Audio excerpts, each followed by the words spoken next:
Do you think the office of the President has too much power? Attorney Mac, kayo po muna. Hindi natin masasabing too much power ang isang Pangulo. Sapagkat ang mga power ng Pangulo o ng sino man sa mga elected officials are properly defined sa ating saligang batas. Hindi yung mga powers na yan ang problema. Ang problema natin, grave abuse of the exercise of these powers. Kapag ka nagkaroon ng pag-aabuso sa katungkulan, yan ang dapat nating ipinaglalaban. Grave abuse of power. Paano mo matatanggal sa Korte Suprema ang isang Chief Justice? Ganong wala namang katibayan na maaari siyang matanggal sa pamamagitan ng isang quo warranto proceedings. Kami mga abogado at lahat ng abogado ay naniniwala hindi mo pwedeng tanggalin ang isang Chief Justice sa pamamagitan ng quo warranto kundi sa pamamagitan lamang ng impeachment proceedings. So it is not really enumerating the powers, but understanding if the powers are being abused by the powers or authorities. Thank you po, Attorney Romy Mac. Next po, Samira Gutok. There is overstretch of power when martial law is declared on one part of the country in Mindanao. There is overstretch of power when journalists are arrested. There is an overstretch of power when local governments are afraid to host the otso deretso in their locations. There is overstretch of power when there is fear and judges are killed, lawyers are killed, civilians are afraid to go out in the streets. Sorry, Sir Bato. They are afraid riding in tandem. Dumami po. Galing lang ako sa Commonwealth. We have gone to the streets as NGO workers, as volunteers. There is an overstretch of power when we do not question his rape jokes and statements against women. Silence. Silence of the public means there is an overstretch of too much power by our executive, the President. Thank you, Samira Gutok. Before we go to Erin Tanyada and Nery Colmenares, may rebuttal lang si General Bato de la Rosa, sir.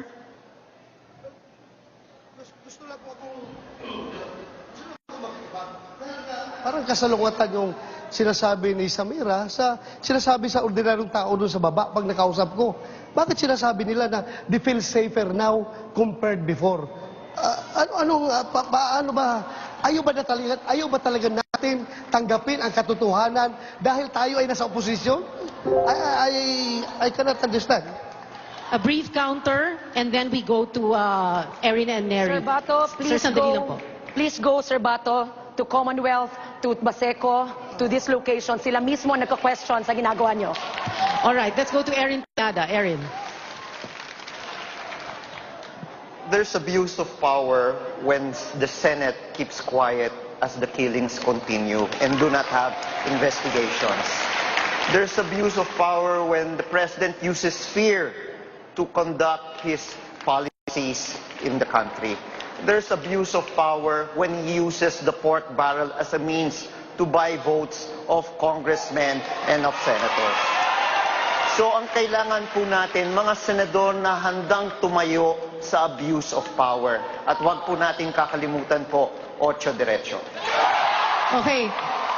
Bago po sumagot si Nery Colmenares, we're going to ask Senator J.V. Ejercito to speak very briefly. Nabanggit po kayo. And, you keep repeating tonight, the Senate is the last bastion of democracy. Go ahead, sir.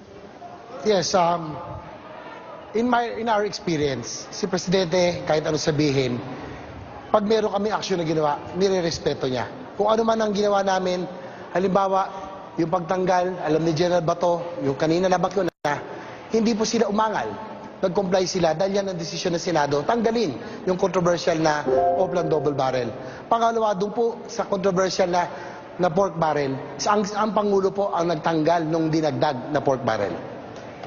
Thank you. Senator J.V. Nery Colmenares, sir, the question for you is, does the Office of the President have too much power?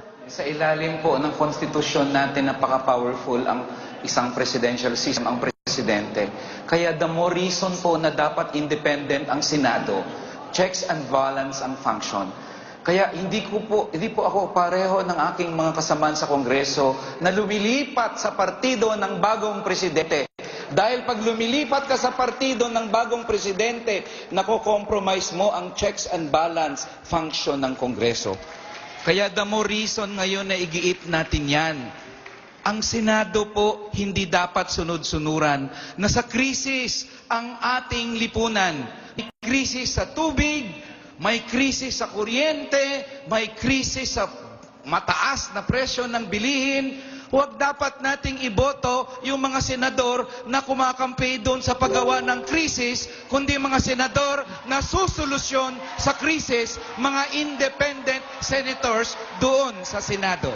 Alright. Pero Kong Neri, kasi yung lipatan sa partido ng Pangulo, nangyayari naman po yun every presidential election eh. Wala namang exception yun, hindi po ba? In fact, yun ang i-insist natin. Ang sabi nga sa akin ng kaibigan ko, Neri, bakit lahat na lang ng Pangulo may punaka? Sabi ko, lahat ba ng Pangulo 100% walang mali? Ay, hindi naman. May mga mali sila. So, dapat batikusin ng kung sino man yung mali nila because that is the function of a legislature. Hindi ka dapat lumilipat at lumuhod doon sa partido ng presidente at makokompromise mo na ang independence ng inyong pagiging legislature. Salamat po, sir. Salamat po. Thank you, sir. Senator JV, would you like to respond to that? Kasi sinasabi niya, ang Senado hindi dapat sunod-sunuran sa Pangulo. Being an incumbent senator. Although we support, we want the President to support because he was given the mandate. I support him because of his infrastructure development, because I believe that will bring real jobs and inclusive growth to our country. Pero nire-respeto niya kapag kami ay pumupuna. Sinabi nga niya, I have the balls. Si Senator G has the balls to criticize me. At mas gusto ko na napapakinggan siya kaysa doon sa yes ng yes na binobola lang ako. Right. We have